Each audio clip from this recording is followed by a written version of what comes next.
Hello বন্ধুরা, আসসালামু আলাইকুম। গুড মর্নিং সবাইকে। কেমন আছো তোমরা সবাই? আশা করি তোমরা সবাই অনেক ভালো আছো। আলহামদুলিল্লাহ, আল্লাহর রহমতে আমিও অনেক ভালো আছি। তো বন্ধুরা, চলে এলাম আর একটা নতুন ভিডিও নিয়ে। আজকের ভিডিওটাও কিন্তু আমি সকাল থেকেই শুরু করছি। সকালে উঠে মুখ টুক ধুয়ে সোজা রান্নাঘরে চলে এসেছি, আর রান্নাঘরে এসে সকালে চা নাস্তাটা খেয়ে নিয়েছি। তো তারপর আমি ভিডিওটা শুরু করলাম। তো ভিডিওটা দেখতে থাকো। সারাদিন কি করব না করব সবই তোমাদের সঙ্গে শেয়ার করব। তো এদিকে দেখো, আমার হাজব্যান্ড পাখিগুলোর এখানে দাঁড়িয়ে দেখছিল, খাবার টাবার দিয়ে তারপর দাঁড়িয়ে দেখছিল। আর লাভবার্ড পাখিটার জন্য কিন্তু একটা বক্স বানিয়েছে। ককটেল আর বাজরিগারে যেমন হাঁড়ি দিয়েছে, লাভবার্ডের জন্য কিন্তু একটা কাঠের বক্স বানিয়েছে। ওখানেই ওরা ডিম টিম দেবে আর কি। তো যাই হোক, এখানে এই দুটোতে কিন্তু হাঁড়ি দিয়েছে, ওটাতে হাঁড়ি দেয়নি, ওটাতে একটা কাঠের বক্স বানিয়ে দিয়েছে। তো এদিকে দেখো ককটেলগুলো আর বাজরিগারগুলোকে কত সুন্দর। আর তোমাদের তো আগের ভিডিওতে বলেইছি যে ককটেলগুলো আবার ডিম দিয়েছে। তো দেখো এই যে ডিমগুলো দেখানো হয়নি, কয়েকদিন হয়ে গেছে কিন্তু দেখানো হয়নি তোমাদের। তো এই দেখো আবারও ওই 3টে ডিম দিয়েছে, কিন্তু এবারের ডিমগুলো না বেশি সুন্দর। আমার তো বেশ ভালোই লাগছিল। আর তারপর দেখো আমার হাজব্যান্ড সোজা চলে গেল কাজে। আর ও কাজে যাওয়ার সময় তো আমি ভিডিও করবেই, এটা তো আমার নেশা হয়ে গেছে একটা। তো তারপর আমি সোজা চলে এসেছি রান্নাঘরে। আর রান্নাঘরে ভাতও বসিয়ে দিয়েছি। আর এই দিকে দেখো আমার শাশুড়ি মা কেটে দিচ্ছিল আমাকে কচু। এটা কি কচু বলো তো? আমরা তো এটাকে মান কচু বলে থাকি, তোমরা কি বলো একটু কমেন্টে জানিও তো। তো দেখো এগুলো আজকে ভাজি করব আর কি। তো এগুলো আমি ফার্স্ট টাইম করতেছি, এর আগে খেয়েছি অনেকবার কিন্তু আমি করিনি। আমি আজকে ফার্স্ট টাইম করব। তো কিভাবে করব সবই তোমাদের সঙ্গে শেয়ার করব। তো দেখো এদিকে আমি কচুটা কাটা হয়ে গেছিলো, আর কচুটা এনে আমি সিদ্ধ বসিয়ে দিয়েছি, কারণ ওগুলো একটু মানে সিদ্ধ করে ফেলতে হয়। দেখো সিদ্ধ হয়ে গেছে, আর এগুলো এখন ধুয়ে তারপর ভাজি করব। তো ভালো করে ধুয়ে নেব। আর হাত দিয়ে ভালো করে ধুচ্ছি না, কারণ মা বললো যে হাত দিলে নাকি হাত চুলকাবে, তার জন্য আমি হাত দিয়ে ভালো করে ধুচ্ছি না, এমনি করেই ধুচ্ছিলাম। তারপরে দেখো এদিকে সোজা চলে এসেছি ভাজাটা বসিয়ে দেব বলে এখানে সব কিছু বেটে নিয়েছি। আর এখানে কিন্তু আমি শুকটি মাছও দিয়েছি। তারপর দেখো এদিকে লবণ হলুদ দিয়ে রেডি করে নিয়েছি। তো মশলাটা একটু ভাজা ভাজা হয়ে গেলেই তারপরেই দিয়ে দিয়েছি এখানে মানকচুটা। তো দেখো ভালো করে নাড়িয়ে দিয়ে এখন আমি এটা ঢাকা দিয়ে দেব। তো আমি ভালো করে নেড়ে নিয়েছি। তারপর এটাকে ঢাকা দিয়ে আমি সোজা চলে আসলাম আর একটা তরকারি কাটতে। অর্ধেকটা আমার শাশুড়ি মা কেটে দিয়েছে, আর বাকি ছিল। তো আমার শাশুড়ি মা এক জায়গায় গেল, যার জন্য এখন বাকিটা আমিই কাটবো। তো এখানে রয়েছে আলু, কচু, যেটাকে সজি কচু বলি আমরা, ওই কচুটা, আর পুঁই শাক, পটল, এগুলো সব একটা পাঁচমেশালি তরকারি হবে। তো আমি আলু কচুটা তো কেটে দিয়ে গেছে মা, তো বাকি সবজিটা আমি কেটে নিচ্ছি। তো দেখো এদিকে কাটছি আমি। আর ওইদিকে কিন্তু মানকচুটা হচ্ছে।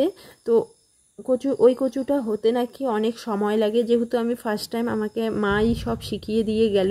তো ওই কচুটা হতে নাকি একটু সময় লাগে, আর অনেকক্ষণ বসিয়ে রাখলে নাকি বেশি টেস্ট লাগে। তো দেখো আমার ওইদিকে সবজি কাটা কমপ্লিট, আর এইদিকে আমার কচুটাও ভাজা হয়ে গেছে। এই দেখো এরকম এসেছে ভাজিটা। তো আমি এটা তুলে নিয়েছি, আর এখন আমি বসিয়ে দেব ওই পাঁচমিশালি তরকারিটা। তো দেখো এদিকে এটাও কিন্তু রেডি করে নিয়েছি। আর এটা রান্না করা তোমাদের সঙ্গে কি আর শেয়ার করব, এটা তো সবাই জানে। তো যাই হোক, এদিকে আমার রান্না কমপ্লিট হয়ে গেছে। দেখো এদিকে কচু রয়েছে, আর ওইদিকে পাঁচমিশালি তরকারি, আর ছেলের জন্য একটা ডিম ঝোল করে নিয়েছি, কারণ ছেলে তো এগুলো কিচ্ছু খাবে না, ও কিন্তু একদমই ঝাল খেতে পারে না। আর আমার হাতের অবস্থা দেখো, পুরো কালি মাখা হয়ে গেছে হাতটা। তো তারপর দেখো আমি সোজা চলে আসলাম বাবুকে খাওয়াতে। ওকে কিন্তু এখনও গোসল করাইনি, গোসল করানোর আগেই ওকে খাইয়ে দিচ্ছিলাম। ভাবলাম যে আগে খাইয়ে দেই, তারপর একবারে ঘরে গোসল করিয়ে ঘরে নিয়ে ঘুম পাড়িয়ে দেব, তার জন্য ওকে এখানে খাইয়ে দিচ্ছিলাম। আর ও খেতে খুবই ঝামেলা করে, যার জন্য ওকে একটু সময় নিয়েই আমাকে খাওয়াতে হয়। ওরও সময় লাগে খাওয়াতে, আর আমাকেও কিন্তু মানে ওকে খাওয়াতে যতটা সময় লাগে, আর আমি নিজে খাওয়াতে কিন্তু ততটাই সময় লাগে, কারণ আমিও খুব সময় নিয়েই খাই। তো দেখো ওইদিকে বাবুও ছাগলটাকে এনে রেখেছে আর ঘাস দিয়ে রেখেছে, তো ওটাই দেখছিল ও ছাগল ঘাস খায় কি না।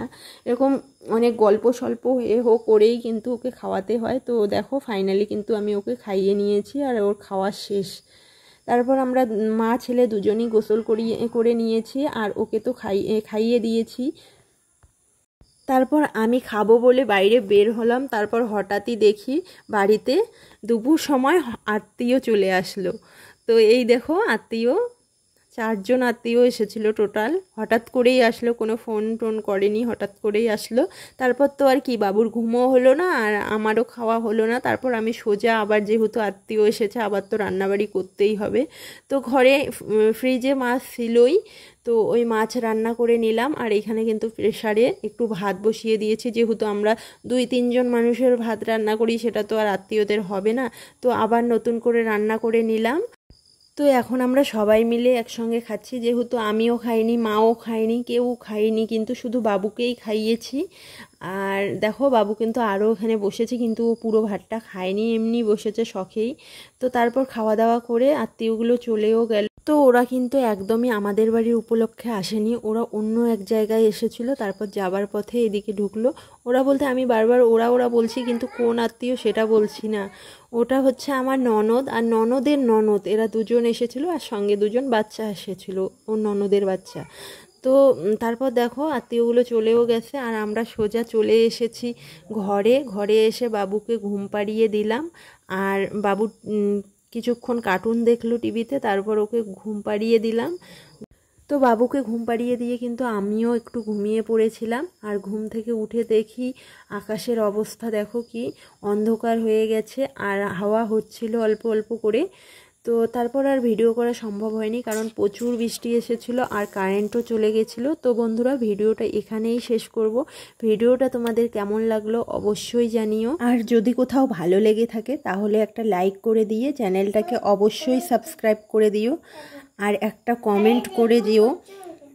তো দেখা হচ্ছে নতুন কোনো ভিডিওর সঙ্গে, ততক্ষণ তোমরা ভালো থেকো, সুস্থ থেকো, আল্লাহ হাফেজ।